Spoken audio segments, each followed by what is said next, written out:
3 months ago, a 22-year-old college student posted a screenshot online. It showed a payment notification, $3,200. Not from a salary, not from trading crypto, not from a viral YouTube channel. The money came from selling a digital template while he was asleep. Within hours, the screenshot spread across social media. People in the comments were asking the same question. Wait, is this actually real? Because if you spend enough time online, you start to notice something strange about the way the internet talks about money. On one side, there are the gurus, the ones promising you $10,000 in a week, the ones selling secret systems. On the other side, there's the quiet reality. Most side hustles fail. Most online income ideas collapse the moment you try them. And the few that actually work look far less exciting than the internet makes them seem. But they do work. And once you understand why they work, something interesting happens. You stop chasing random opportunities and start seeing the hidden structure underneath them. Because successful side hustles aren't random. They follow a pattern. And once you see the pattern, you start noticing it everywhere. It starts with a simple question. What are you actually selling? Not the product, not the skill, the leverage. Leverage is the quiet engine behind every side hustle that scales. Some hustles trade time for money.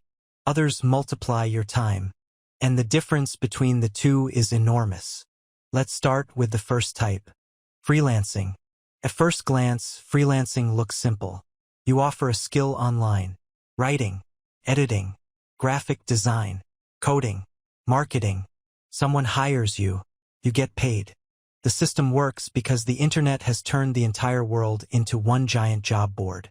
Platforms connect millions of businesses with millions of freelancers, which means a designer in a small town can suddenly work with a startup on the other side of the planet. That's the opportunity. But the math is still the same. You trade hours for money. If you charge $30 an hour and work 10 hours, you earn $300. Work more hours, earn more money. Simple. Freelancing works because demand is real. Businesses constantly need small tasks done quickly. But freelancing also has a ceiling. You only have so many hours, which is why many freelancers eventually discover something strange. The real money isn't in doing the work.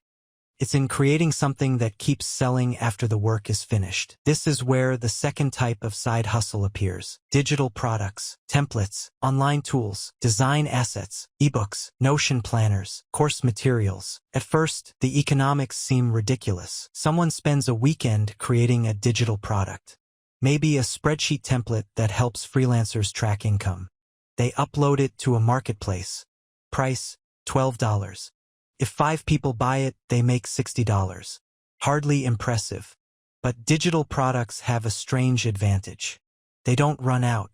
Once the file exists, it can be sold again, and again, and again. 10 sales becomes 50. 50 becomes 500. And suddenly the math looks very different. One product, 500 buyers, $12 each. That's $6,000. The creator didn't work 500 times harder. The work happened once. This is the moment many people online start saying something dramatic. Passive income. But that phrase hides the real mechanism. Digital products work because they separate effort from sales. You create once. The internet distributes it for you. Of course, the catch is visibility. Thousands of products exist. Most never get discovered. Which brings us to the third side hustle that quietly powers the other two. Audience. YouTube channels. Newsletters. TikTok accounts. Blogs. At first, creating content feels like the least reliable path imaginable. For months, nothing happens. 10 views. Maybe 20. But something subtle is happening underneath the surface. Attention accumulates. A channel with 10 viewers eventually has 100. Then 1,000. And once you control attention, the economics change again. Because an audience is not just viewers. It's distribution. Imagine 2 people launching the same digital product. Person A uploads it to a marketplace and hopes strangers find it. Person B shows the product to an audience of 100,000 people who already trust them. Same product, completely different outcome. This is why many of the most successful side hustles online aren't really hustles at all. They're ecosystems. A creator builds an audience. The audience creates attention. Attention drives sales for freelancing services, digital products, sponsorships, and businesses. The pieces reinforce each other. And suddenly the small side project turns into something bigger. But this is where the uncomfortable truth appears. Because the internet loves the outcome. The screenshots, the success stories, the overnight income claims. What it rarely shows is the timeline. Most channels grow slowly. Most products sell quietly. The student who earned $3,200 from a template? The screenshot didn't show the year he spent learning design, or the dozens of earlier products that sold almost nothing. Success online often looks sudden, but the math is usually patient. Freelancing builds skills. Digital products build leverage.